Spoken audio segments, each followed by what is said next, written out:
Assalamualaikum, salam sejahtera. Saya Amin Fuad bersama dengan rakan saya Azril yang dah lama tak muncul. Betul. Tapi muncul kembali sebab apa? Sebab musim baru English Premier League betul. dah Tak sabar, nak tak bermula. sabar, tak sabar. Akan bermula minggu depan lah. Minggu ni lah kiranya kan. Lebih kurang 4 hari lagi lah. Lebih kurang kalau dalam kita shoot hari ni hari Selasa, so lagi lebih kurang 4 hari lagi 4 hari lah. lagi, So betul. musim baru. Tapi pada episod kali ni macam biasalah, sebelum start season ni kita nak review dan prediction sikit lah. Sebab ada orang kata setiap kali kita orang prediction asyik tak kena. Tapi prediction sebab tu nama dia ramalan. Betul. Sebab ramalan ni ialah ramalan. Okay, kita bermula dengan juara EPL musim 2022-2023 Rel. Baik. So kalau ikut tahun season lepas aku letak City. Kenalah. Kena champion tu je lah kena. Yang bawah tu semua tak kena. Dia terbalik. So tahun ni dia agak ada kelainan. Mungkin dari sebab aku tengok perlawanan beberapa ni lah pramusim dengan, lepas tu dengan squad, dengan the tactical apa semua ni, dengan game baru yang Charity Shield punya game baru ni.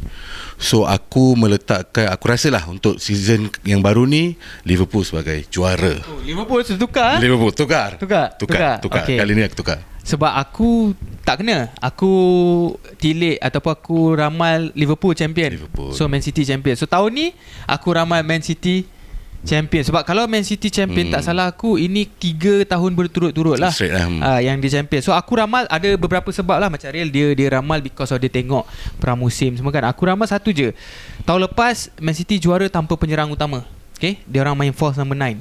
Tahun ni dia dah jumpa 2 penyerang baru. Betul. Satu Erling Haaland, dan nombor 2 Alvarez. Betul. Tapi Erling Haaland ni striker ataupun penyerang utama lah. Betul. Untuk pasukan Man City. So aku rasa sebab kau nak pilih sebenarnya champion ni dia antara Liverpool dengan Man City je. So betul. Kalau menang pun tak jauh beza. So aku rasa Man City lah untuk aku. Lepas tu kau kena tengok dari segi impact World Cup. Tahun ni adalah tahun Piala Dunia pada bulan 12. Jadi ada sesetengah dalam squad tu dia tak akan pergi World Cup. Contoh macam Haaland, Norway tak pergi. So dia akan lebih fresh. Contoh macam kalau Liverpool, Salah tak pergi, Robertson tak pergi. So benda tu memainkan peranan jugalah kalau kau tanya aku. Tapi aku tetap memilih Man City, Azrin memilih Liverpool. Okay, kita pergi ke top 4 dulu. 2, nombor 3, 4, naik juara City lah, of course. Dia tak ada lain kan. 1, 2 ni tempat City dan Liverpool dan City.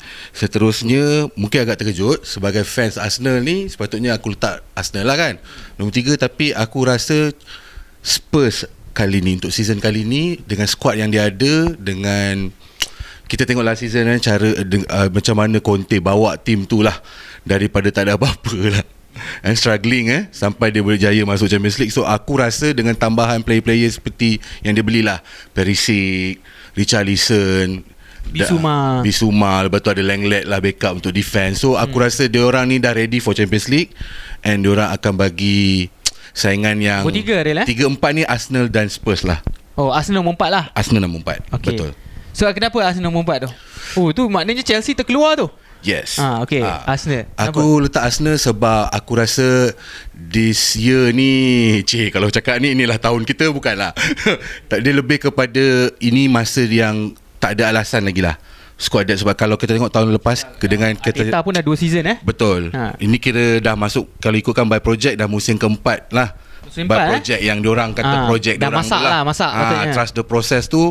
Katanya tahun ni akan spend kau and akan belilah, dah akan tampal. Dan kita nampak lah, sebab tahun lepas Arsenal jadi kaku dan tempang ni ujung-ujung disebabkan tiada Tierney dengan tak ada Thomas Partey je. So dengan squad yang kali ni aku tengok sampai attacking midfielder pun sampai 2-3 orang beli, Fabio Vieira lah apa semua ni kan, Zinchenko, tambah benda-benda yang dia letak ni, yang dia add on ni, untuk banyak dah cover dah lah. Squad depth kita orang ni kira macam better sikit lah. Better lah sikit. Dah tak adalah goyang macam dulu. Dulu macam Jaka El Neni contoh kan, kita tak mangat lah kan. Tak mangat sangat. Ini kali ni macam ada Partey tengah, ada Jaka. Tapi banyak rumours yang dulu macam tak sangka kan dapat player ni rumours yang akan yang terbaru pula lagi ni. So aku letakkan sebab Spurs ketiga, Arsenal di tempat keempat. Okay, aku pula Since Man City dah first juara, aku pilih Liverpool lah. Memang tak jauh beza. Kat sini kenapa aku cakap Liverpool, ialah macam aku cakap, Man City Liverpool ni tak jauh. Era Mane, Salah, Firmino ni bagi aku dah berakhir. Sekarang ni adalah era baru dengan penambahan baru, pemain baru macam Nunez, Diaz yang masuk musim lepas dan Jota yang masih ada lagi. So akan ada adjustment baru di Anfield kalau kau tanya akulah. Mungkin ambil masa sedikit untuk penyerang macam Nunez ni, tapi potensi besar di bahagian serang. Maksudnya Diaz kita dah nampak potensinya musim lepas sikit kan. Jota kita tahu memang stabil, tapi era Mane, Salah, Firmino ni memang bagi aku dah berakhir. Betul. Jadi tapi Nunez, kena ingatlah, Nunez ni berbeza dengan Firmino. Firmino ni jenis yang suka ambil bola, suka buat link up play. Nunez tak. Nunez ni sebenarnya kalau kau tanya aku, dia bagi dimensi yang berbeza sikit untuk Liverpool. Jenis yang macam wrestler sikit. Dia akan fight defender. Dia hardworking sikit. Dia akan fight dengan defender kat hujung line. Dia lah yang fizikal lah, lebih fizikal lah. Nunez ni dia seorang yang akan menyusahkan pertahanan lah kalau kau tanya aku, wrestle dengan pertahanan. So senang cerita dia akan fight for every ball. Nunez ni berbeza dengan Firmino. So kenapa aku letak Liverpool nombor 2? Sebab aku rasa akan mengambil sedikit masa. Compare Nunez dengan Haaland, aku rasa Haaland lebih accomplish berbanding Nunez. Walaupun kedua-dua pemain tak pernah main EPL lagi. So Liverpool nombor 2. Nombor 3 sebenarnya aku bersetuju dengan Aril. Kita sama. Aku pilih Spurs. Salah satu samalah. Aku rasa squad depth tu dah lebih besar sekarang ni.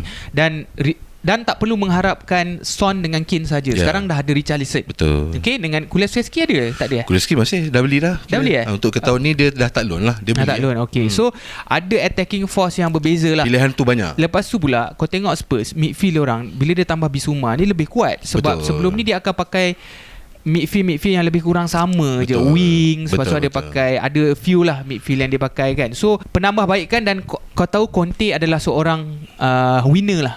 Cumanya kita tahu Conte ni memang dia akan paksa pemain-pemain dia bekerja keras. Betul. Takut sampai burn out. Tapi mungkin tahun ni belum tahun burn out. Mungkin musim depan lah kot burn out. Tapi musim yang aku rasa Spurs akan fight lah untuk top 3. Okay, nombor 4 aku pilih Arsenal. Sama juga dengan Real ni. Sama ni, kecuali nombor 1, nombor 2. Aku rasa Arsenal nampak steady pre-season. Tapi itulah, tadi Real baru beritahu pre-season biasalah. Kadang-kadang lawan PSG pun Real Madrid pun bantai. Tapi nampak steady lah. Selama ni Arsenal mencari penyerang. Betul. Okay? Dan aku rasa dia jumpa dalam Gabriel Jesus ni. Betul. So aku rasa ini adalah orang kata missing jigsaw lah. Betul. Untuk pasukan Arsenal lah untuk musim depan. Bahagian tengah tu light sikit. Sebab kalau Partey injured, akan ada masalah. Betul. Juga. Sebab ada Xhaka dengan Elneny kan. So kalau diorang boleh sign seorang pemain tengah, aku rasa akan menguatkan lagi jentera serangan. Tapi aku sama juga dengan Real. Tahun ni adalah tahun untuk Arteta buktikan bahawa dia lebih baik daripada Pep, Klopp dan juga mungkin Tuchel. Betul. Dan juga Conte.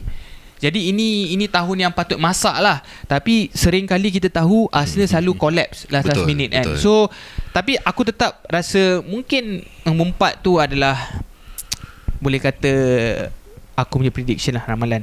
Okay, kita pergi ke nombor 5 dan nombor 6 Ariel lah. Sebab ada lagi kelab besar tu yang terkeluar tu. Siapa nombor 5, nombor 6 lah? Nombor 5 tu aku letak Chelsea lah. 5 Chelsea dan nombor 6 tu, walaupun aku ni peminat Ten Hag tu, aku letak dia sebagai tepat nombor 6 lah. Itu saja. Untuk Chelsea sama juga, aku rasa memang sama prediction aku dengan Ren. Aku letak Chelsea nombor 5. Tak tahulah nak kata Tuchel ni sebenarnya bagus, cumanya pre-season ni aku nampak Chelsea macam tak bersedia. Dia tak ready lah. And then ada masalah penyerang utama. Lukaku dah keluar. Kita tahu Havertz akan main depan. Kemungkinan besar pun Werner lah pun kan, kalau nak main depan kan. Christensen, Rudiger dah keluar. Koulibaly masuk. Adakah pertahanan Chelsea cukup steady? Aku pun tak pasti. Tapi aku rasa faktor yang paling besar adalah management. Dari segi kalau kita tengok banyak pemain keluar, tapi yang masuk tak banyak lagi. Betul. Kita tahu Sterling pun dia tak cukup pun nak tampal benda yang keluar tu. Benda yang keluar tu belum lagi. Transisi pemilik baru ini yang bagi aku rasa benda yang paling besar sekali. Tomboli nama pemilik baru. Management tukar. Bila management tukar, dan aku rasa Tomboli ni lebih berkuasa sebab bila dia masuk, figure yang besar macam Marina yang sebelum ni macam banyak player dia yang bawa masuk dengan Peter Cech, tak lagi bersama Chelsea. Jadi dia ada bawa masuk orang-orang dia lah, of course lah kan, dia daripada Amerika Syarikat. Dan kita kena ingat Chelsea sebelum ni banyak spend duit Abramovich.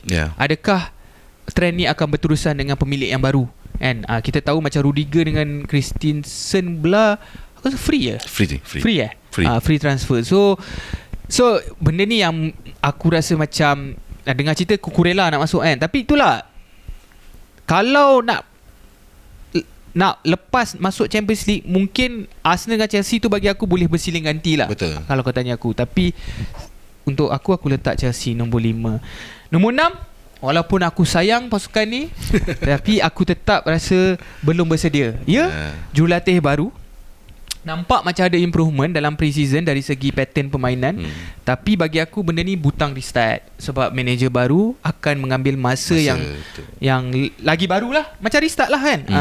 Dengar cerita CEO semua dah tukar, management pun dah tukar. So benda ni untuk aku terlalu awal kalau Manchester United nak mencapai top 4 lah.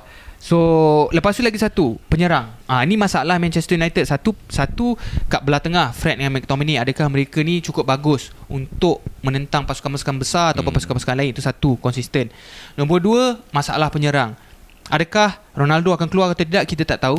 Nombor 2, Martial. Adakah dia cukup bagus untuk menjadi penyerang utama? Sebab kali terakhir Manchester United memiliki penyerang yang skor 20 gol dalam Liga adalah pada tahun 2013. Kali terakhir, cuba teka siapa yang skor 20 gol untuk Manchester United, penyerang. RVP ya. Robin Van Persie. Itu kali terakhir penyerang Manchester United yang skor lebih 20 gol dalam Liga. Dan tahun tu adalah tahun terakhir Alex Ferguson. Tahun tu dan tahun terakhir United menang kejuaraan Liga. So kau pun boleh tahulah, kau pun tak pasti United ni boleh mencabar ke tidak kan. So itu aku punya prediction lah. Okay, kita pergi ke penyingkiran, Ril. Okay, siapa yang kau predict yang tersingkir ni, Ril? Tersingkir lah, kalau tengok dari segi squad, dari segi player ni, aku rasa walaupun ada satu kelab ni walaupun dia baru masuk, tapi aku rasa dia tak bersedia. Sebab dari segi result dia dalam Champions ship pun tak memberansang mana pun lah. So satu kelab ni Bournemouth lah.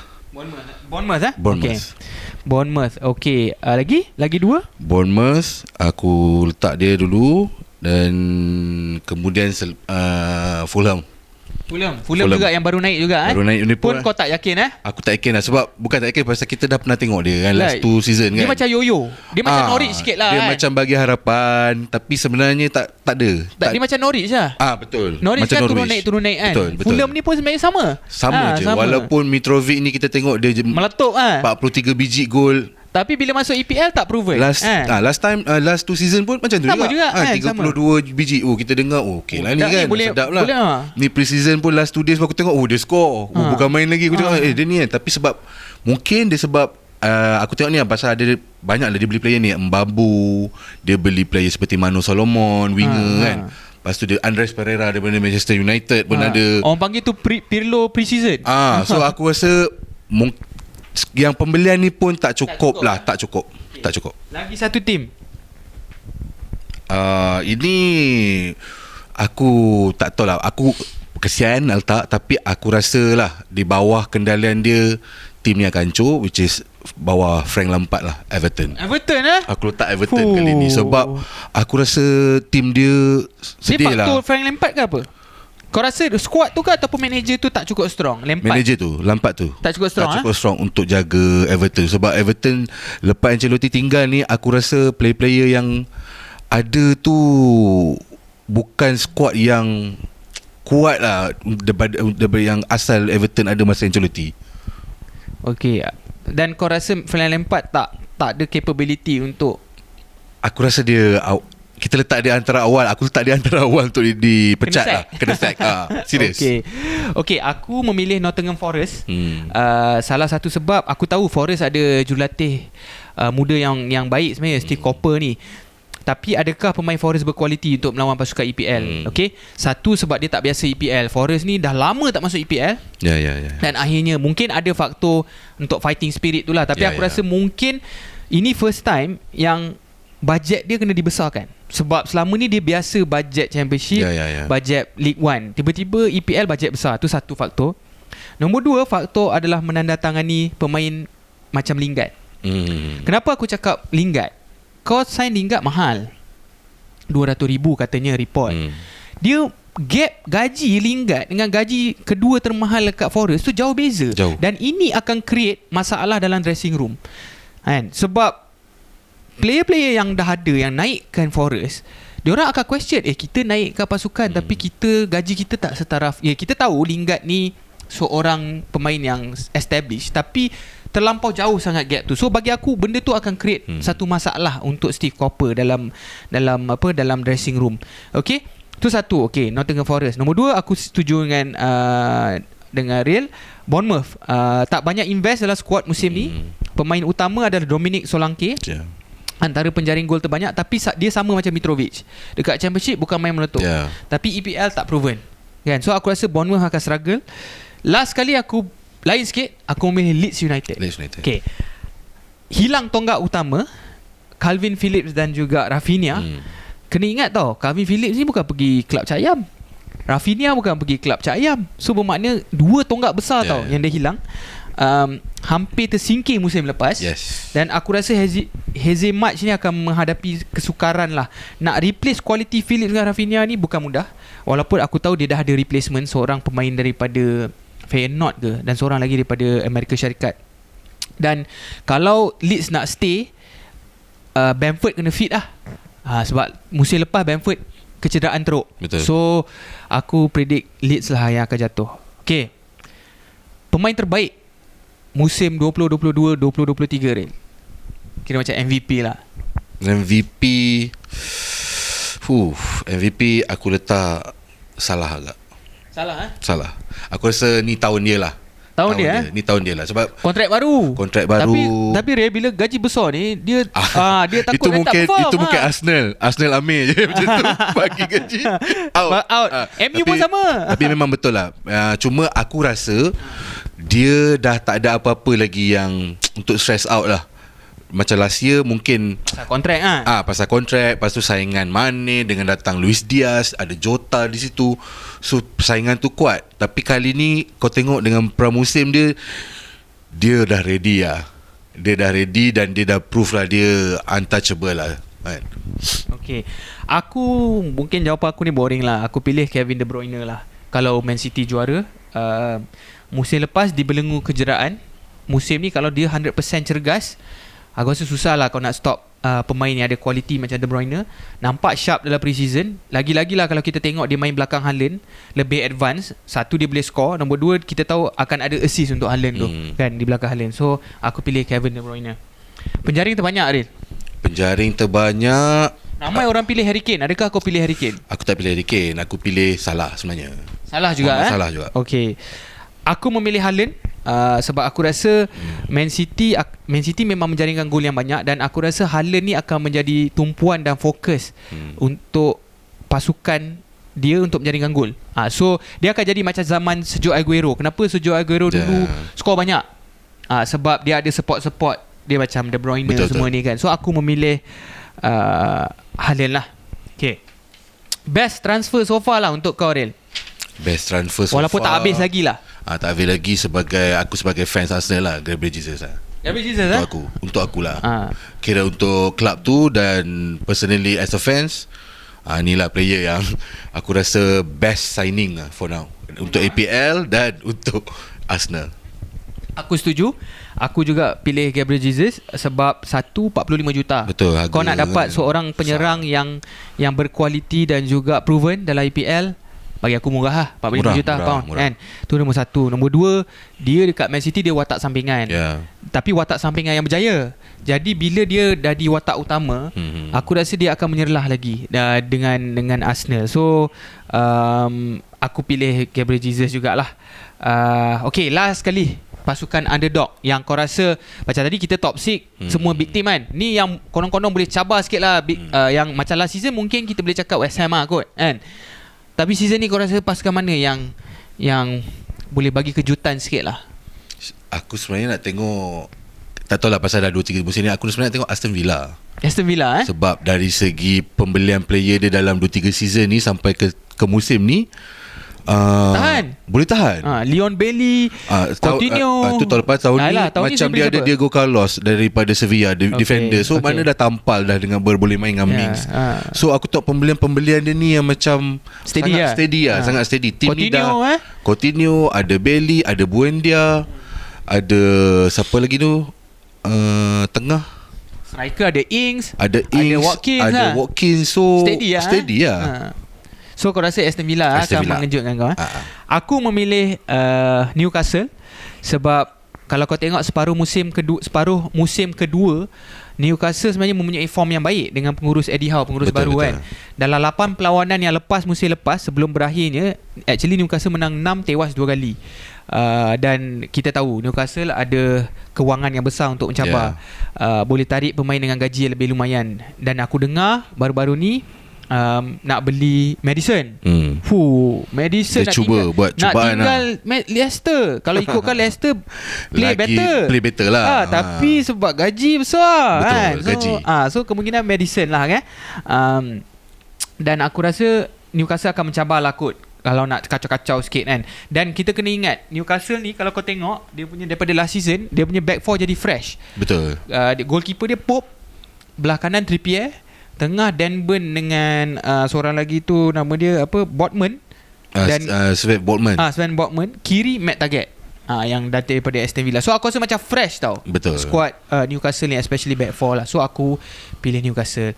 So itu sahaja aku rasa kita punya ramalan pada untuk hari ini.